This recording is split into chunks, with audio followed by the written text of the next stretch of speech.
Hello ladies and gentlemen, and welcome back to my channel for another third-party unlicensed 1/6 scale figure unboxing and review.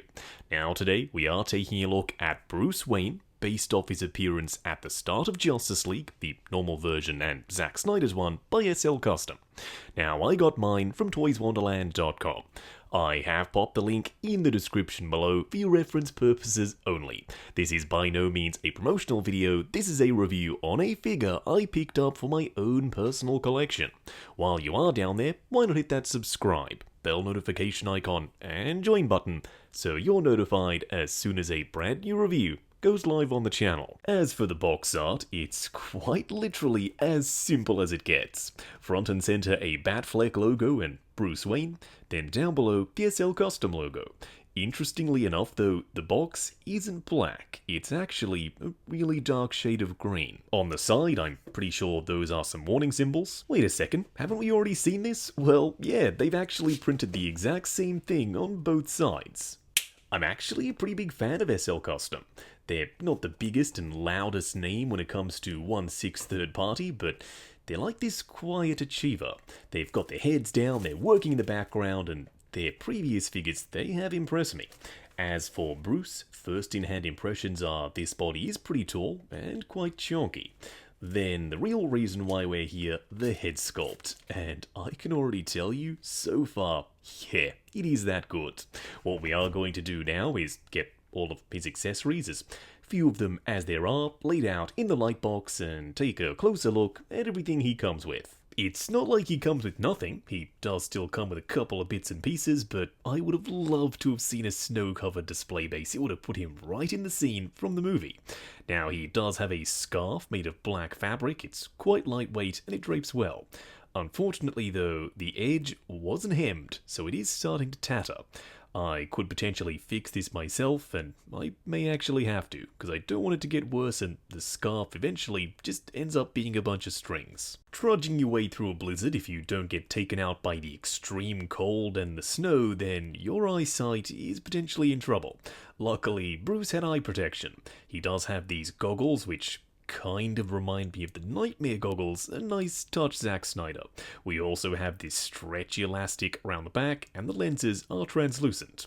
So when you have him wearing them, you can see his eyes through them. I don't know if they're actually a callback to the Nightmare scene, but if they are, it's a clever and subtle Easter egg. We do get some closed fists, and the texture is well done. There's this fine leather grain on the surface, and there is some dirt and grime for the cinched part. It would of course need to be cinched, so the cold and the snow doesn't get trapped underneath them. What we are going to do now though is get Bruce Wayne himself out here. Standing straight up and down in the light box, no crazy poses or accessories or anything like that. So far so good. It seems with SL Customs releases, they've stuck to the KISS principle. Keep it simple, stupid. They haven't overextended themselves with multiple head sculpts and diorama bases and crazy accessories and superhero suits. They've stuck to what they do best, which is really strong head sculpts and very fine tailoring. And the same thing can be said for this guy, but dialed all the way up to 11. The outfit looks simple, but getting a 1/6 scale outfit with multiple layers to hug the body as well as this one does, it's not easy, and they make it look effortless. Plus, even from a distance, you can tell exactly who that is. That head sculpt is undeniably Ben Affleck as Bruce Wayne. Up close and personal, kicking things off with the head sculpt first. Well, actually, more specifically, the goggles. Now, I do have him with the goggles on, but I don't think I'm going to display him like this in my collection. If you want to, yes, they're totally wearable. But in my display, I'm going sans goggles. Because when you do, that head sculpt is incredible. SL Custom, where have you all been hiding this head sculpt? It is so good. It looks just like Ben Affleck, the skin texture is really nicely painted, and that hair is next level. It's got individual strands that are separate from the main bulk of the sculpted hair. He also has a neck beard because, of course, this is before he shaves with that Gillette sponsored segment on his private plane. overall, I'm pretty sure you all could already tell, I'm really happy with this sculpt. Around the back, why are we here? There's not much to look at. I know. I just want to talk about the jacket. Now, it is cinched at the waist, so it's nice and form-fitting, and there are actually wires down below.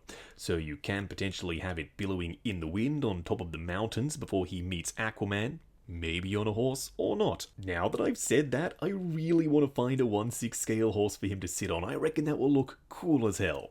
Now you can have him wearing the hood if you so choose, but seeing as though his hair is a little bit bulky, it kind of looks slightly goofy, like it's not perfectly fitted. So just like the goggles, I'm going without the hood. I want to show off this awesome head sculpt. You do have some faux zippers around the front and these faux little button clasps as well. We have some wires running down the front edge, plus the ones along the bottom, so for windswept poses, like I just said, it gets a tick from me. The jacket is fully lined and it does feel like multiple layers. It's quite big and bulky. You do also have some faux button studs and this little drawstring up top. The details are on point. He then has a grey sweater and underneath that sweater a navy shirt. And you can tell this guy is a bulky boy. It's getting very close to being too bulky, but when you cover him up, he doesn't look chunky, he looks more built. Okay, that's pose and futzing depending, because if you have him standing there with his belly poking out and his jacket pulled back, yeah, it looks a little bit goofy and maybe overdone, too rotund. But when you correct it and you have his jacket framing his body well, it gets a tick from me. Coming down to his legs, there is some padding on his thighs to bulk him up a touch, and his pants are very simple. They're just dark brown pants. We don't have any socks on, but the boots are high enough that it's a non-issue. Speaking of the boots, they're stunning. There's a ton of texture, the laces are fully sculpted, and there's some weathering on the surface. Plus, on the underside, some fully sculpted and painted tread.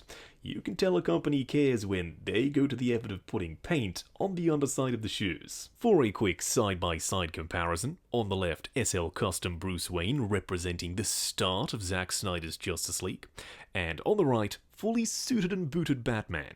Now, as you can see, to the nose and mouth area, they're the exact same height. The only reason the regular suit Batman is taller is because of the ears on the cowl. So the scaling is on point. I'm pretty sure when SL Custom made their Bruce Wayne, they had this in mind.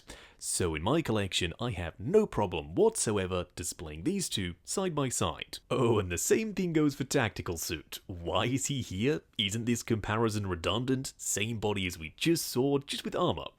Well, kinda, but he's so freaking dope and I don't get to bring him out anywhere near often enough.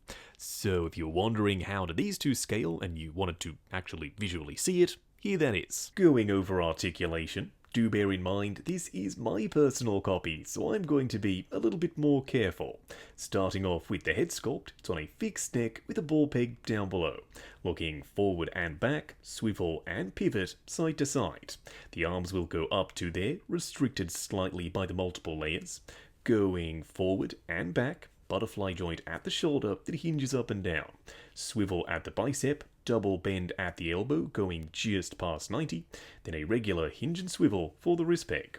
The torso will crunch forward and back, but you are fighting this gut padding. Swivel and pivot. The legs will go forward to there, going out to there. Swivel at the upper thigh. Double bend at the knee going past 90. A double ball peg for the ankle, for pivot, forward and back, and swivel. Wrapping up on SL Custom's Bruce Wayne. No weird third-party names like Mr. Moneybags, literally just Bruce Wayne from Zack Snyder's Justice League or, regular Justice League. Totally up to you. For me, I see this as Zack Snyder's Justice League through and through. The scene where he rides in on horseback over the mountains and they say, nobody could have crossed those, there was a blizzard, all of the snow. But Bruce Wayne says, well, I can because I'm Batman. Now, this figure, he represents all of that, and it delivers to an exceptionally high standard. It doesn't come packed with a bunch of accessories, nor does it come with a horse. That would have been cool to see, but the figure himself keeps it simple, but does everything really well. The head sculpt, huge tick from me. I've gushed enough, you already know. The outfit, perfectly tailored to the body, and even though the body is potentially a little bit too portly for some of you, but if you futz with the outfit and mess around with the posing, it could look downright scarily real. For figure photography, on horseback, with some snow effects, oh, this is going to look fantastic. Now, with all of that being said, this is a third-party figure, meaning it's unlicensed, it's unofficial.